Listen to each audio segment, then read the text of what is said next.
ونستعينه ونستغفره من شرور أنفسنا ومن سيئات أعمالنا من يهده الله فلا مضل له ومن يضلله فلا هادي له وأشهد أن لا إله إلا الله وحده لا شريك له وأشهد أن محمدا عبده ورسوله يا أيها الذين آمنوا اتقوا الله حق تقاته ولا تموتن إلا وأنتم مسلمون يا أيها الناس اتقوا ربكم الذي خلقكم من نفس واحدة وخلق منها زوجها وبث منهما رجالا كثيرا ونساء واتقوا الله الذي تساءلون به والأرحام إن الله كان عليكم رقيبا يا أيها الذين آمنوا اتقوا الله وقولوا قولا سديدا يصلح لكم أعمالكم ويغفر لكم ذنوبكم ومن يطع الله ورسوله فقد فاز فوزا عظيما أما بعد فإن خير الحديث كتاب الله وخير الحدي هدي محمد صلى الله عليه وسلم وشر الأمور محدثاتها وكل محدثة بدعة وكل بدعة ضلالة وكل ضلالة في النار أعوذ بالله السميع العليم من الشيطان الرجيم من حمزه ونفخه ونفثه يا أيها الذين آمنوا كتب عليكم الصيام كما كتب على الذين من قبلكم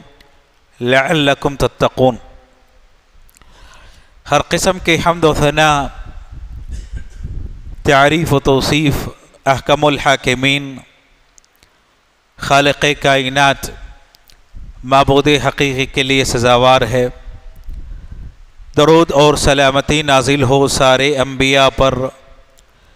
اور خصوصاً آخری نبی محمد رسول اللہ صلی اللہ علیہ وسلم کی ذات مبارکہ پر صلوات ربی وسلامہ وبرکاتہ علیہ۔ برادران اسلام، ہم اس بات سے بخوبی واقف ہیں کہ جو ماہ گزر رہا ہے ماہ شعبان ہے، اور اس کے بعد جس ماہ میں ہم داخل ہوں گے وہ ماہ رمضان۔ ماہ شعبان کے تعلق سے پیارے رسول صلی اللہ علیہ وسلم نے فرمایا کہ یہ وہ مہینہ ہے کہ اس کی فضیلت سے اکثر لوگ غفلت کا شکار ہیں۔ پیارے رسول صلی اللہ علیہ وسلم نے اس مہینے کی جو فضیلت ہے، جو برتری ہے، اس کو بتانے کے لیے یہ کلمات آپ نے استعمال کیے، اور اس وقت استعمال کیے جب صحابہ موجود تھے۔ اگر اس زمانے میں نبی علیہ السلام نے یہ الفاظ استعمال کیے، یہ الفاظ آپ نے بتائے کہ اس کی فضیلت کے تعلق سے اکثر لوگ غفلت کا شکار ہیں، تو ظاہر سی بات ہے کہ ہم اپنے اس زمانے میں اس کے مقابلے میں زیادہ غفلت کا شکار ہیں۔ یہ مہینہ پیارے رسول صلی اللہ علیہ وسلم اکثر ایام کے روزوں کا اہتمام کرتے۔ جب آپ سے اس سلسلے میں سوال کیا گیا، پوچھا گیا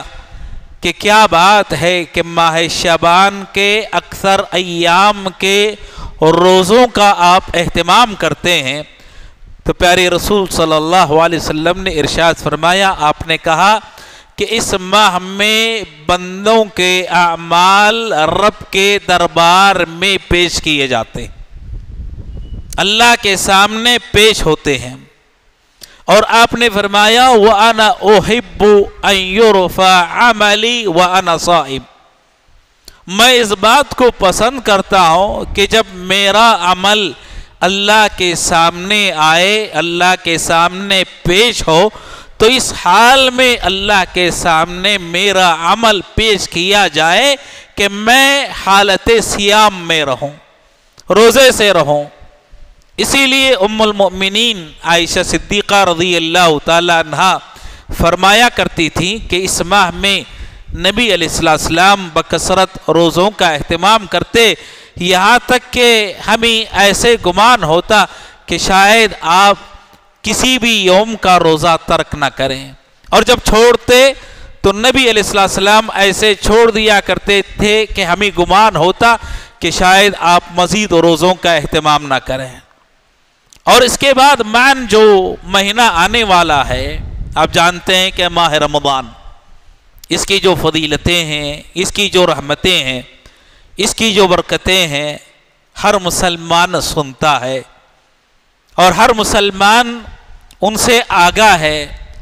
میرے محترم مسلمان دوستو، غور کرنے کی بات یہ ہے کہ یہ جو مہینے آتے ہیں فضیلت والے، برکتوں والے اور رحمتوں والے، یہ اللہ تعالیٰ کی رحمت پر دلالت کرتے ہیں کہ اللہ اپنے بندوں پر کس قدر رحیم ہے۔ اس کی رحمت کے مظاہر میں سے، اس کی رحمت کے شکلوں میں سے ایک شکل ماہ فضیلت عطا کرنا اپنے بندوں کو۔ یہ جو مہینے آتے ہیں اس سے اللہ کی رحمت کا پتہ چلتا ہے، اور ہم میں کا ہر مسلمان اس بات کو بخوبی جانتا ہے کہ انسان کی طبیعتیں مختلف ہوتی ہیں اور اس کا مزاج مختلف ہوتا ہے، کام کرنے کی صلاحیت ہر انسان کی الگ ہوتی ہے۔ کسی مسلمان کو روزہ رکھنے کی زیادہ طاقت ہوتی ہے بنسبت نماز یا نفل نماز کا اہتمام کرنے کے، اور کوئی مسلمان ایسے ہوتا ہے کہ نفل نماز کا زیادہ اہتمام کرنے والا ہوتا ہے روزہ رکھنے کے مقابلے میں،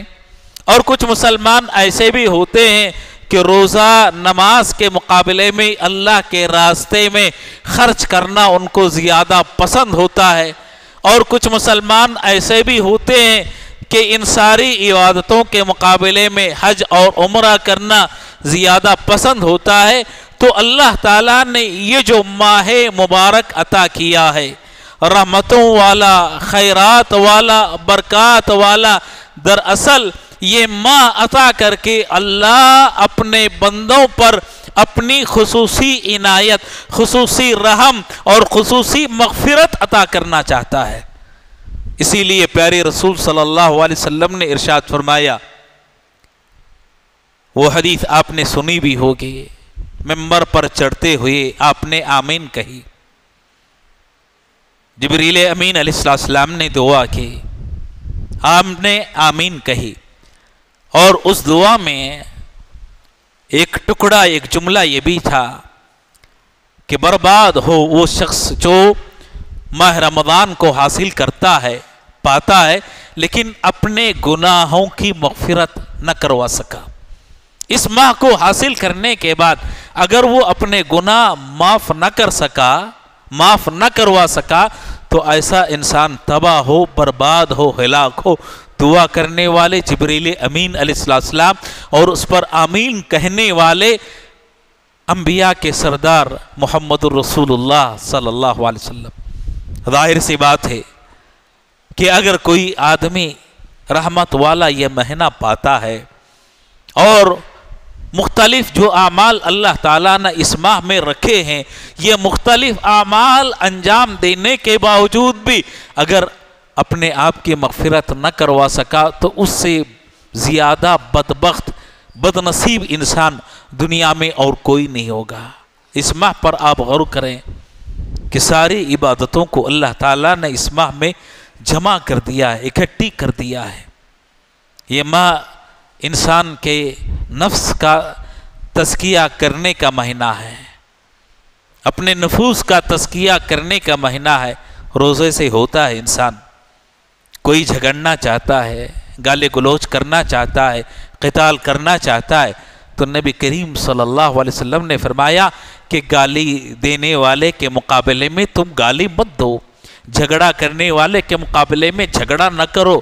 بلکہ کہو فَلْيَقُلْ إِنِّي امْرُؤٌ صَائِمٌ، کہ میں حالت روزہ میں ہوں، میں صوم کی حالت میں ہوں، اور صوم کی حالت میں انسان کبھی گالی گلوچ نہیں کرتا، صوم کی حالت میں کبھی انسان جھگڑا نہیں کرتا، کبھی غلط حرکت اس سے سرزد نہیں ہوتی۔ یہ انسان کے نفس کے تزکیے کا مہینہ ہے، اس کی زبان پاک ہوتی ہے، اس کی نظر نیچی ہوتی ہے، اس کی نگاہیں غلط چیز کو دیکھنے سے احتراز کرنے والی ہوتی ہیں، غلط کاموں سے اپنے آپ کو بچاتا ہے وہ انسان۔ اور پیارے رسول صلی اللہ علیہ وسلم نے فرمایا بسا اوقات بھوکا پیاسا رہنے والا انسان اس کے حصے میں صرف بھوک آتی ہے، پیاس آتی ہے، کیوں؟ اپنے نفس کا تزکیہ نہ کر سکا، گالے سے اپنے آپ کو روک نہ سکا، غلط کاموں سے اپنی تطہیر نہ کر سکا، اس لیے اس کے حصے میں صرف بھوک آتی ہے۔ یہ ماہ نماز کا مہینہ ہے۔ پیارے رسول صلی اللہ علیہ وسلم نے فرمایا من قام رمضان ایمانا و احتسابا غفر له ما تقدم من ذنبه، جو شخص اس ماہ میں قیام کرتا ہے، تراویح پڑھتا ہے، ایمان کے ساتھ ثواب کی امید رکھتے ہوئے، اللہ اس کے گناہ معاف کر دیتا ہے، اس کے گناہ معاف ہو جاتے ہیں، اس کے گناہ بخش دیے جاتے ہیں۔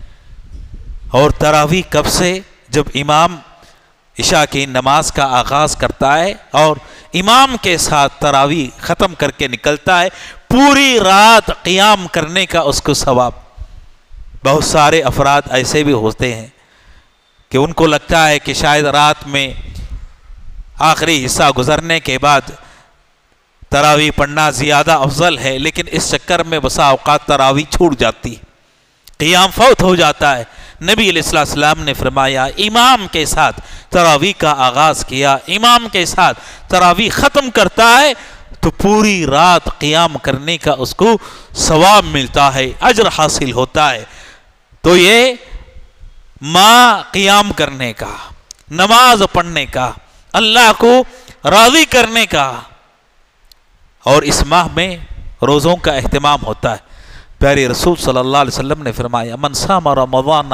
ایمانا و احتسابا غفر له ما تقدم من ذنبه، جو شخص ماہ رمضان میں روزوں کا اہتمام کرتا ہے ایمان کے ساتھ ثواب کی امید رکھتے ہوئے، اللہ اس کے گناہ معاف کر دیتا ہے، اس کے گناہ معاف کر دیے جاتے ہیں، دھو دیے جاتے ہیں، بخش دیے جاتے ہیں۔ اس سے بڑھ کر انسان کے لیے اور کیا چاہیے؟ میرے دوستو، یہ فرض روزے ہیں۔ آپ نفل روزوں کا اگر اجر جاننا چاہیں تو اس کا جو ثواب نبی علیہ السلام نے بیان فرمایا، کہا کہ من صام فی سبیل اللہ یوما باعد اللہ بہا وجہہ عن النار 70 خریفہ، جو شخص اللہ کے راستے میں ایک دن روزہ رکھتا ہے، ایک دن اللہ کے راستے میں جو شخص ایک دن روزہ رکھتا ہے، اور یہ کون سا روزہ؟ نفل روزہ، فرض روزہ نہیں، نفل روزہ، ایک دن روزے کا اہتمام کرتا ہے تو اللہ تعالیٰ اس بندے کو جہنم کی آگ سے 70 سال کی مسافت تک دور کر دیتے۔ 70 سال کی مسافت طے کرنے میں جتنا فاصلہ انسان کو لگتا ہے، 70 سال میں جتنا فاصلہ وہ طے کرتا ہے، اتنے فاصلے پر اللہ تعالیٰ جہنم سے اس کو دور کر دیتے۔ ایک دن اگر کوئی صیام کا اہتمام کرے، وہ بھی نفل، تو یہ اجر، یہ ثواب، اگر اس کے مقابلے میں اللہ کی جو فرضیت ہے، فرض روزوں کا اہتمام کر لے، کتنا اجر ہوگا، کتنا ثواب۔ اور اگر کوئی فرض روزہ بھی ماہ رمضان میں ترک کر دے، چھوڑ دے، تو نبی علیہ السلام نے وعید بیان کی کہ جہنم میں کچھ لوگ لٹکائے گئے ہوں گے، جس طرح بکرے کو ذبح کرنے کے بعد لٹکایا جاتا ہے، ایسے جہنم میں لٹکائے جائیں گے، اور جسم میں ان کے چمڑوں کو چھیلا جائے گا، نکالا جائے گا، عذاب دیا جائے گا۔ جو بلا عذر روزوں کو ترک کر دیتا ہے، چھوڑ دیتا ہے، آپ اندازہ لگائیں کیا کوئی شخص برداشت کر سکتا ہے؟ بہت سارے نوجوان طاقت ہوتی ہے، استطاعت ہوتی ہے، لیکن اس کے باوجود روزوں کا اہتمام نہیں ہوتا۔ یہاں انسان کے نفس کی تطہیر ہے، یہاں ماہ رمضان میں قیام کا اہتمام ہے، ماہ رمضان میں سیام کا اہتمام ہے، اور ماہ رمضان میں اللہ کے راستے میں صدقہ اور خیرات ہے، اللہ کے راستے میں دینا ہے۔ نبی علیہ السلام نے فرمایا جو شخص ماہ رمضان میں ایک آدمی کے افطار کروائے، ایک آدمی کی، اس کے روزے کا ثواب، کسی نے روزہ رکھا، مشقت برداشت کی، تکلیف برداشت کی، اس کے افطار کروا دیا، چاہے ایک کھجور سے کیوں نہ ہو، اس کے روزے رکھنے کا ثواب انسان کو ملے گا۔ کتنا بڑا اجر، کتنا بڑا ثواب، اللہ کے راستے میں خرچ کرنا، اللہ کے راستے میں دینا۔ اس ماہ میں انسان دیتا ہے، دل کھول کر دیتا ہے، غریبوں کی مدد کرتا ہے، یتیموں کا سہارا بنتا ہے، بیواؤں کے دکھ درد میں شامل ہوتا ہے، ان کے غموں کو بانٹتا ہے، اور بسا اوقات جو مجبور انسان ہوتا ہے اس مجبور انسان کے لیے سہارا بن جاتا ہے۔ میرے دوستو، اللہ کا غضب انسان اللہ کے راستے میں خرچ کرتا ہے تو اللہ کا غصہ ٹھنڈا ہوتا ہے، رب کا غضب ٹھنڈا ہوتا ہے۔ اللہ کا غضب ٹھنڈا ہو جائے اور اللہ کسی بندے سے راضی ہو جائے، اس سے بڑھ کر دنیا کی کوئی اور نعمت نہیں۔ کسی بندے سے اللہ راضی ہو، کسی بندے سے اللہ خوش ہو جائے، اللہ کو راضی کرنے کا اور اس کے غصے کو ٹھنڈا کرنے کا سب سے بہترین ذریعہ اللہ کے راستے میں خرچ کرنا، صدقہ کرنا، خیرات کرنا، مسکینوں کو کھلانا، افطار کروانا، سحری کا انتظام کرنا۔ اللہ راضی ہوتا ہے۔ اگر اللہ راضی ہو جائے ثواب کیا ہے؟ وہ حدیث آپ نے سنی ہوگی نبی علیہ السلام کی کہ جب جنتی جنت میں چلے جائیں گے تو اللہ تعالیٰ ندا دیں گے، آواز دیں گے، پکاریں گے، جنتی جھانکنے لگیں گے۔ اللہ تعالیٰ سوال کریں گے کہ جنت میں داخل ہونے کے بعد تم نے میری رحمت پائی، میری نعمتیں تم نے جنت میں حاصل کی؟ بندے اعتراف کریں گے کہ اللہ جنت میں آ جانے کے بعد تیری نعمتیں، تیری رحمتیں اور تیری عنایتیں، تیرا فضل ہم نے یہاں محسوس کیا ہے۔ اللہ تعالیٰ سارے نعمتوں کو گنائیں گے، اس کے بعد سوال کریں گے کوئی کمی ہے جنت کی نعمتوں میں؟ کوئی کمی ہے، کوئی نقص ہے؟ جواب دیا جائے گا جنتیوں کی طرف سے کوئی کمی نہیں، کوئی نقص نہیں۔ تو اللہ تعالیٰ فرمائیں گے کہ جنت کی جتنی نعمتیں میں نے تمہیں عطا کی ہیں، دی ہیں، ان سب سے بڑھ کر ایک نعمت عطا کرنے والا ہوں، ایک نعمت دینے والا ہوں۔ بندے سوال کریں گے جنت کی نعمتوں سے بڑھ کر کوئی نعمت ہو سکتی ہے؟ کوئی فضل ہو سکتا ہے؟ کوئی اس سے بڑھ کر کوئی اچھائی ہو سکتی ہے؟ اتنی بڑی نعمت جنت۔ تو اللہ تعالیٰ فرمائیں گے رضا یا فلا اسخط بعد اليوم علیکم، کہ اب میں جو تم کو نعمت عطا کروں گا وہ میری رضامندی، آج کے بعد کبھی میں تم سے ناراض نہیں ہوں گا، آج کے بعد تم پر کبھی ناراض نہیں ہوں گا۔ یہ جنتیوں کے لیے جنت میں جتنی نعمتیں حاصل ہوں گی سب سے بڑھ کر نعمتوں میں اللہ کی رضامندی، اللہ کی خوشنودی۔ اگر کسی بندے کو حاصل ہو جائے اس سے بڑھ کر کوئی اور نعمت نہیں، کوئی اور اچھائی نہیں، سب سے اعلیٰ نعمت، اور بندہ اللہ کے راستے میں خرچ کر کے نعمت حاصل کر سکتا ہے، پا سکتا ہے۔ اس ماہ میں میرے محترم مسلمان دوستو، عمرہ کرنے کا نبی علیہ السلام نے ثواب بیان کیا کہ ماہ رمضان میں کوئی شخص عمرہ کرتا ہے تو اس کا ثواب کیا ہے، اس کا اجر کیا ہے۔ اس ماہ میں حج تو نہیں ہو سکتا، حج تو ذی الحجہ کے ماہ میں کیا جاتا ہے، لیکن اگر کوئی عمرہ کر لے ماہ رمضان میں تو نبی علیہ السلام نے فرمایا تعدیل حجۃ معی، اس ماہ میں کیا جانے والا ایک عمرہ، اس کا ثواب اگر کوئی شخص میرے ساتھ حج کرے،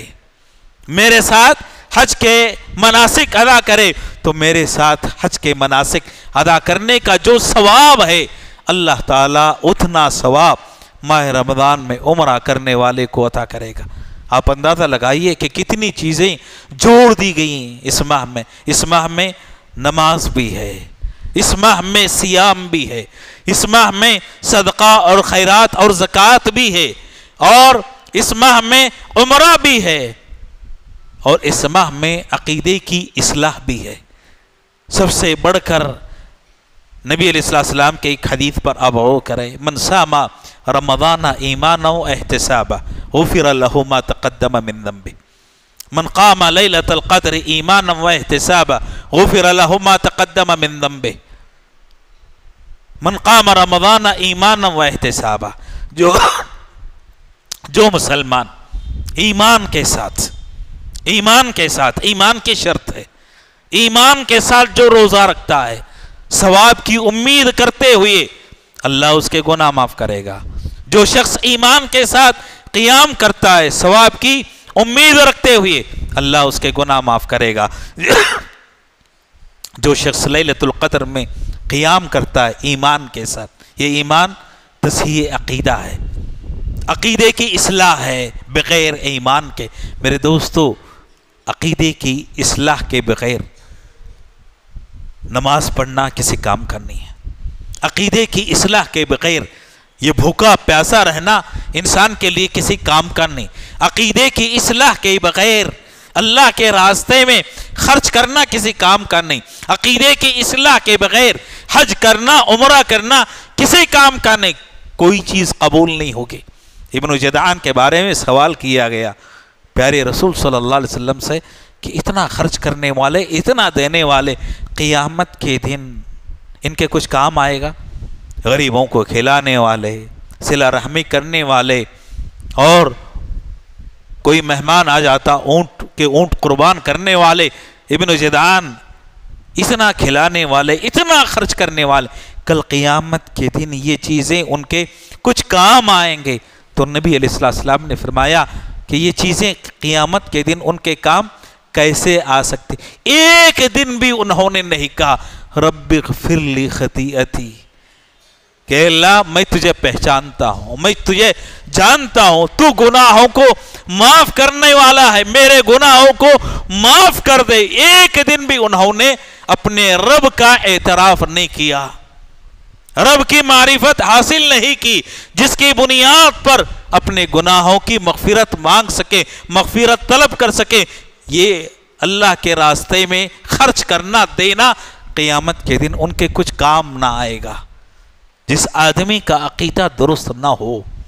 عقیدے کی اصلاح نہ ہو، وہ آدمی چاہے کتنے بھی رمضان کیوں نہ حاصل کر لے، اس کا کوئی فائدہ ہونے والا نہیں، کتنی نمازیں نہ پڑھ لے کوئی فائدہ نہیں ہوگا، کتنے روزے رکھ لے کوئی فائدہ نہیں، کتنے حج اور عمرہ کر لے کوئی فائدہ نہیں، بغیر عقیدے کی اصلاح کے انسان کے لیے یہ چیزیں کام نہیں آئیں گے۔ اس لیے سب سے بڑی چیز انسان کو چاہیے کہ اپنی عقیدے کو درست کر لے۔ میرے محترم مسلمان دوستو، ایک اور چیز جس کی طرف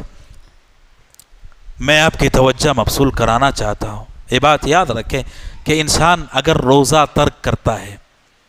روزہ چھوڑ دیا، میں نے وعید بیان کی کہ جہنم میں لٹکایا جائے گا۔ روزے کا اعتراف تو کرتا تھا کہ فرض ہے لیکن چھوٹ گیا، سستی سے چھوڑ دیا، جو عذاب مل رہا ہے اس کو ملے گا، لیکن اس کی وجہ سے آدمی کافر نہیں ہوتا ہے۔ اللہ کے راستے میں خرچ نہیں کیا،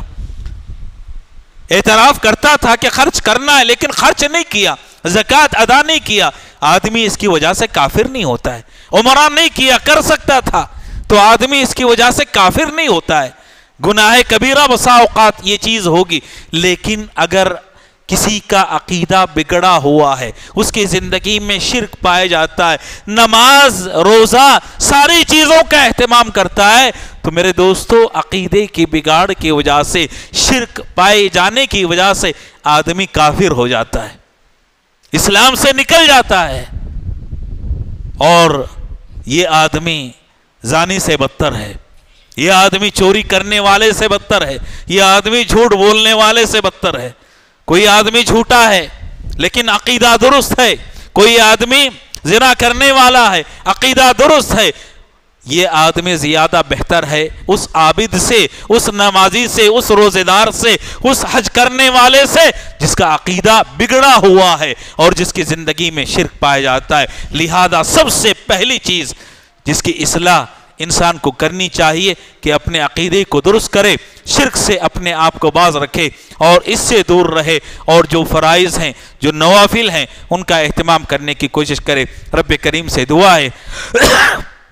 اللہ تعالی ہم تمام مسلمانوں کو سب سے پہلے اپنا عقیدہ درست کرنے کی توفیق عطا فرمائے، اور جو عبادتیں، جو رحمتیں اللہ تعالیٰ نے اس ماہ میں رکھی ہیں ان کو حاصل کرنے کی ہر مسلمان کو توفیق عطا فرمائے۔ اللہ تعالیٰ جب تک